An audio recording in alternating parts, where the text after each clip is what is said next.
NBA All-Star Weekend is a few weeks away, and with the starters recently announced, I've had some time to reflect, and I got a big problem with them, so we're going to fix it on today's show.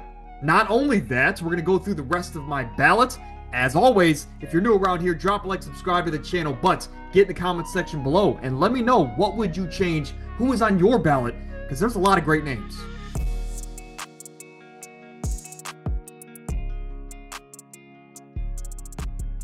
Now, the way this is going to work is fairly simple. We already have 5 players in each conference that have already been announced. And I know this year it's a different format. It's not your traditional East versus West. It is Team USA split into 2 teams versus Team World in a round-robin tournament. That's too complicated. What I'm going to do is give you my top 12 players in the East, top 12 in the West, and Adam Silver, he can figure out where these players should land as far as what team they're on during All-Star Weekend. In the East, we have Cade Cunningham, Tyrese Maxey, Jalen Brunson, Jaylen Brown, and Giannis Antetokounmpo. Now, 5 great players, 5 players that are having incredible seasons, but the first thing I notice is the fact that this is a very small lineup.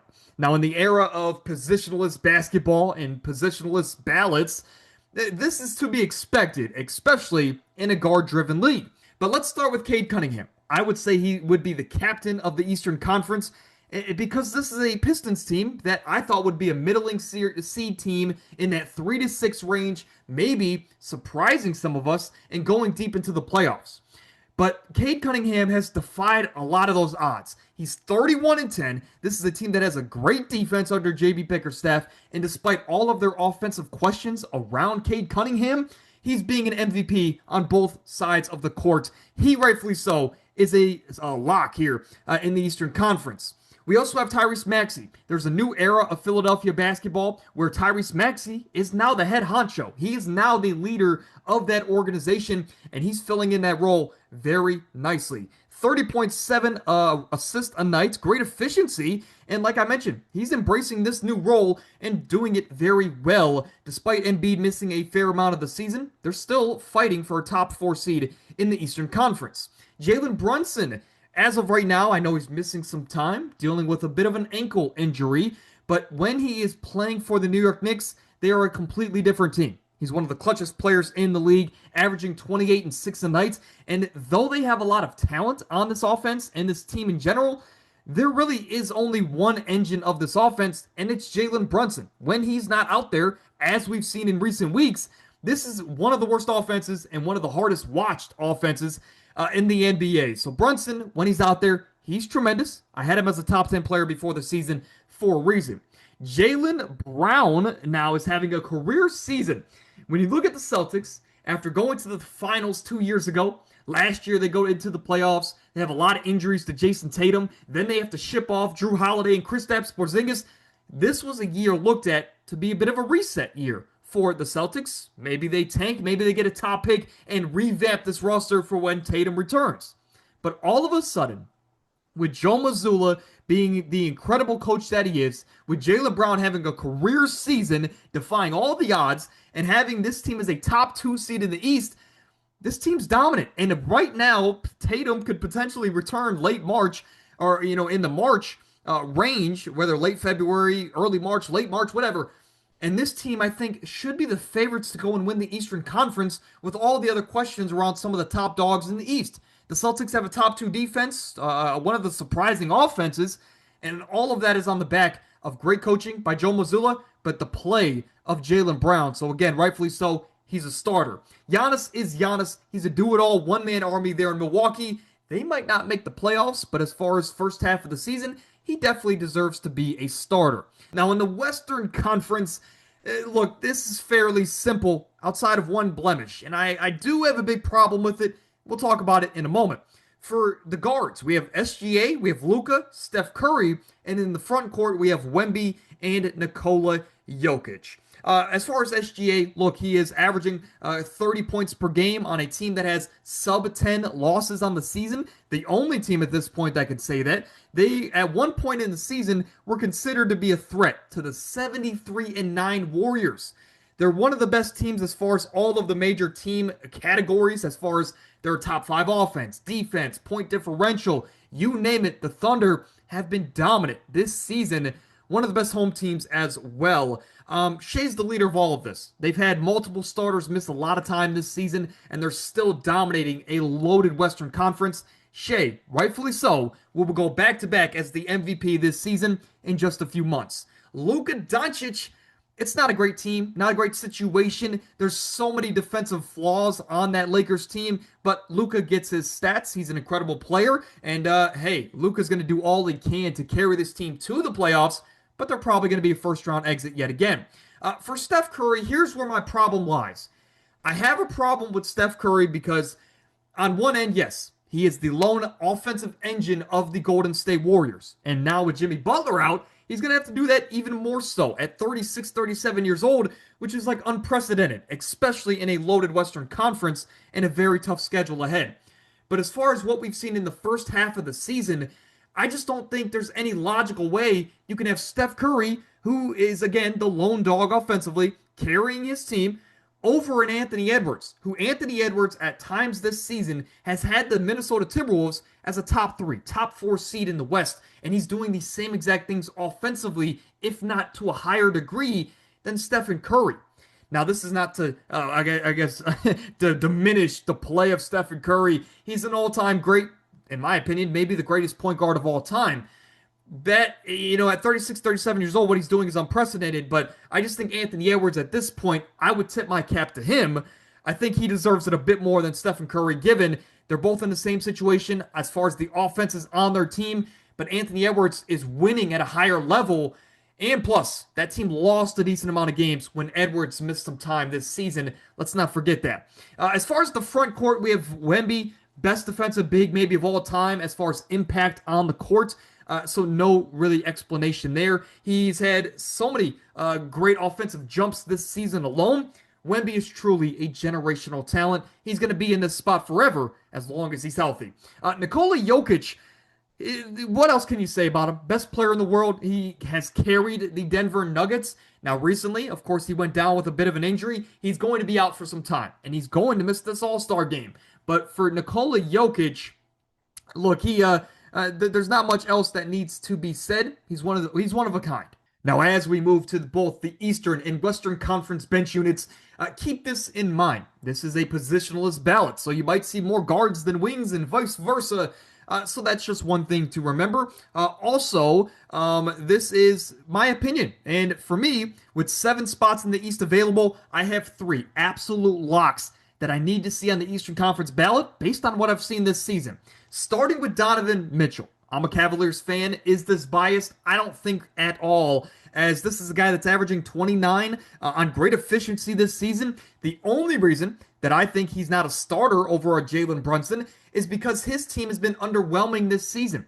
As a Cavaliers fan, like I mentioned, the only constant great thing about this team has been Donovan Mitchell, and maybe the play of Jalen Tyson and, of course, Naquan Tomlin, but those are not top-end guys. Those are just quality role players.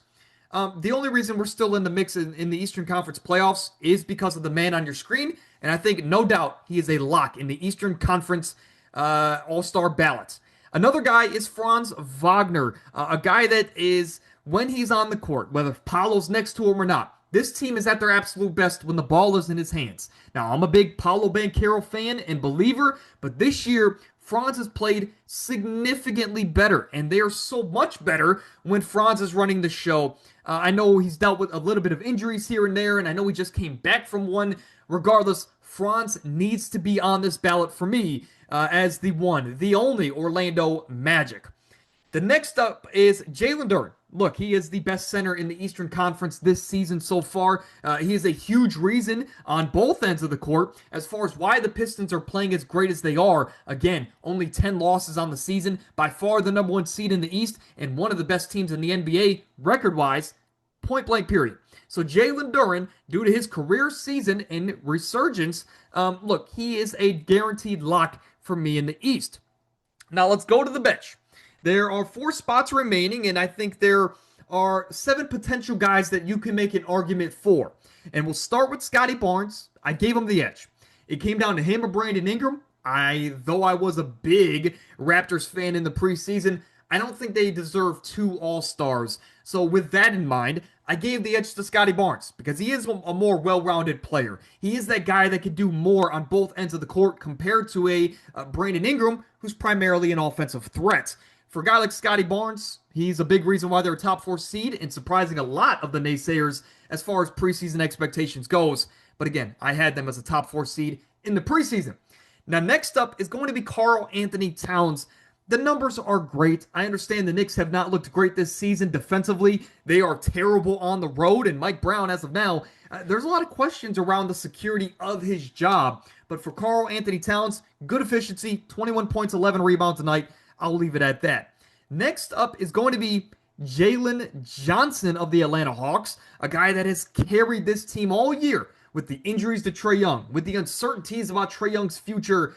The all-in-all steady force on this team, a reason why they've been even in the play-in mix, is because of Jalen Johnson. He's averaging 23, 10, and 8 a night. So many triple-doubles this season. Again, he's one of the lone bright spots here for the Atlanta Hawks in 2025 and 2026. Now, for the seventh and final spot, there were four different names, maybe five, that I considered here, and I think all of them you can make a great case for to be in this last spot. It came down to Norman Powell, a guy that's averaging 20 points per game, a great efficiency, and he's really the go-to guy in Miami. He's excelling there in his first year with the Heat. He could have been this spot easily. Another guy is Joel Embiid. The reason he missed for me is the fact that the Sixers are the fifth seed in the East. I don't think they deserve two All-Stars, and Embiid's only played about half the games so far. So all of those reasons combined for why he barely missed out. You have Paolo Banchero, who's still averaging good numbers. It's been a tough year as a Paolo fan to watch him and how he's played. So he missed the list for me. And the guy that, this might sound crazy, and hear me out, because this last spot is going to be a crazy pick regardless, because it's going to be a great player on a bad team. I was considering Con Knipple, a guy that's averaging 20 points per night. He's going to shatter a lot of rookie records as far as three-pointers this season, and he's still, again, he's their leading scorer up there with Brandon Miller on a team that really is just not in a great spot. So Con Knipple for me was really a fringe miss, as crazy as that might sound, given that he is a rookie player. But with that in mind, I'm going to give this last spot to Michael Porter Jr. Of course, he's on the Brooklyn Nets. He's averaging 26.7 rebounds on 48, 40, and 85 splits. He's been the lone bright spot there in Brooklyn. And despite the record being as bad as he is, it could be a lot worse. You know, so much so that Brooklyn Nets fans believe Michael Porter's helping them win way too many games. And they actually want him to get shipped out here in a couple weeks at the deadline. But that is my 7. Of course, we know the starters. If I had to fill out the rest of the East, these would be the guys I would go with. Now let's move to the West. We'll start with Anthony Edwards, but what I want to say is this. There are 7 potential spots. I think I have 4 absolute locks, and I think these guys need to be on this ballot. No ifs, ands, or buts about it. And after that, for the last 3 spots, I think there's 8 potential guys that you can put in, because the West is so loaded as far as talent top to bottom. And with 4 locks, that leaves 3 spots for 8 names. And again, this is where your input comes into play. But I'm going to start with Anthony Edwards. You guys know I think he should be the starter. He's done pretty much the same thing Stephen Curry has done, but to a higher degree. This team at times has been a top 3, top 4 seed in the West. I think it's amazing to watch Anthony Edwards continue to evolve his game. You know, coming out of Georgia, we knew he was bouncy. We knew he was athletic, and he could be great in that aspect. But for the fact that he knows the flaws on this team around him, he knows they're older, they're not great at outside shooting, and for him to take that initiative and to continue to evolve his game from the outside and become that much more dangerous is really why he's going to be one of the league's best players for the next 10 to 15 years. Anthony Edwards, I would have him starting, but again, I can't have my way, so he'll be the first guy off the bench. Kevin Durant is another lock. It is amazing that this guy doesn't age. He just continues to amaze us, continues to, on some nights, look better than ever.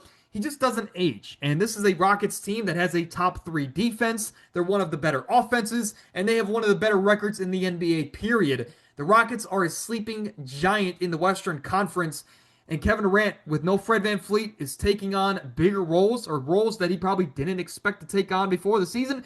And he's excelling and elevating the young group around him. So KD is a guaranteed lock on this Western Conference bench. Devin Booker. I know at the beginning of the year, the efficiency was down. His numbers didn't look the greatest, and this Suns team didn't get off to maybe the hottest of starts. But since then, they've been dominant. And Devin Booker, next to Dylan Brooks, Devin Booker's averaging 26 and 6. They're top 6 seed in the Western Conference. And look, they're just playing really good basketball under Jaden Ott. I'm kind of jealous that Jaden Ott took all the Cavaliers' magic and brought it to Phoenix with the Suns. But Devin Booker, whether if it's scoring the ball, being that go-to guy in that way, or facilitating on nights that his teammates have it going, he's willing to do whatever it takes. And I think that's why he's such a special player. And that's why he's a guaranteed lock in my estimation. The fourth and final lock on the Western Conference bench for me is a team that last week I hyped up. I said that they were going to make the playoffs, finish as one of the hottest teams, and Denny would win the Most Improved Player award. I still think all of those things stand true. Denny Avdia, for me, is having a career season as far as impact on the floor, but also in the statistical department. Let's not forget, just the day before the season began, we had that whole debacle going on with the head coaching situation around Chauncey Billups. This organization, I'm sure that set off the mojo of this roster, but Denny has been steady. He's been elevating this roster and this young core around him, and that's why I think that if the veterans like Jrue Holiday can get healthy, they can make a run at the playoffs. So Denny is a guaranteed lock for me. For the last 3 spots, I have 8 potential names, and I think all of them have a great deal of consideration and a great reason behind them as to why they should get one of these last 3 spots. However, I decided on 3, and of course these names could be swapped out as you seem fit, but the names I'm going to go with, we'll start with Alperen Sengun, a guy that's averaging 21 and 9 a game, one of the league's best facilitators as far as big men go. And this is a team that has been one of the best teams offensively and defensively this year. They have a good record in the Western Conference, despite missing some starters and some pieces in this rotation. But Alperen Sengun, I'm a big fan of his game. He shows on some nights that he's one of the best players in the league, period. Jamal Murray, for me, made the cut. Jamal Murray, for me, this last 10, 11, 12 game sample size since Nikola Jokic has went out solidified his spot. For this team to go 7-3 at one point in that 10-game stretch without Nikola Jokic on the court, while on top of the fact that Jamal Murray's having great numbers this season, I think there's no doubt in my mind that the fact that he's been able to step up and lead this team the way that he has, I think he is well deserving of being a first-time All-Star, which is something that has been haunting him and his resume for his entire career. So now for this last spot, it's my worst pick. It's my worst pick not for the player, but for the reasoning. I couldn't decide on which of the bubble players that I wanted to go with. So what I'm going to do is, play the nostalgia card. I'm going to play a card of a player that's been an all-star starter for 21 straight seasons. This was the first year in my entire life that he has not been an all-star starter. Scratch that. There was my first ever year. He wasn't. Regardless, LeBron James, a guy that in his last 10 games has had good numbers. Though the team's not great, defense has so many questions, LeBron is still doing LeBron things. And I think based on fan vote alone, he will be in this All-Star game. And hey, look, it's LeBron James. I don't think a lot of us are going to complain about it. Or maybe there are. But as far as the honorable mentions go, you have both of those guys in LA with the Clippers, where Kawhi Leonard's averaging 50, 40, 90 from the field. He's had a lot of clutch moments this season. And when he's on the court, that Clippers team looks dangerous, which is not surprising. Kawhi's one of the best we've ever seen. His teammate, James Harden, he's been the constant force for that Clippers team. And with Kawhi missing games here and there, James Harden's the reason why they've steadily climbed up the ranks, and now they're in the mix for the play-in. They're in the Western Conference, so both guys from the Clippers definitely could be on this ballot. Not to mention, it's in LA. It's in the Clippers arena. This, that could be the really reason why a guy like Jamal Murray or Sengun or LeBron missed the cut, and a guy like Kawhi gets in because they're in front of their hometown, right? You want to get a hometown guy on the All-Star roster. But outside of that, we have a guy like Chet Holmgren, who as of right now will win the Defensive Player of the Year award because Wemby is not going to meet the 65 game requirement. So for Chet being the great defensive force that he is, he definitely has an argument to be on this ballot. You have a guy like Julius Randle, who's had an underrated season there in Minnesota next to Anthony Edwards. You also have a guy like Lauri Markkanen, who got off to an incredibly hot start. And after the first month of the season, I gave you guys my updated ballot, and Lauri was on the list because he was that impressive at that point in the season. Since then, of course, they've cooled down, and since then, the Jazz have lost their joy to music. I'll just kind of leave it at that. That was a terrible pun. Regardless, those would be the 8 names plus some that I would consider here for the bench unit. Let's recap. In the Eastern Conference, the starters have already been announced, and I wouldn't make any changes to them. We have Cade, Tyrese Maxey, Jalen Brunson, Jaylen Brown, and Giannis. Now in the reserves, these are all me. These are what I believe they should be here in just a few weeks. We have Donovan Mitchell, Franz Wagner, Scotty Barnes, Jalen Johnson, Jalen Duren, Michael Porter, and Karl Anthony Towns. Let's go to the West, where the starters, again, I would make one little change where Anthony Edwards will go to the starting lineup and Steph Curry would go to the bench. Regardless, you see the starters, and the bench goes as follows. We have a LeBron James, based on nostalgia. I want to see LeBron in there.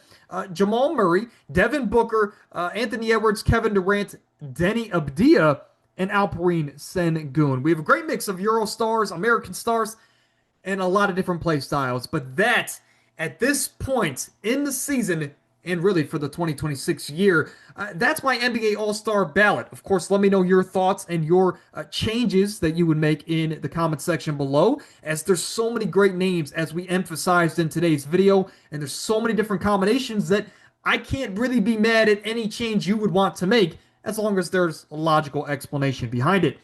But that's it, man. Episode 251. We'll see you guys on Thursday or Friday for our conference championship round preview and picks in the NFL. It's always a ton of fun. And Amir, of course, will join the show. I'll see you guys then.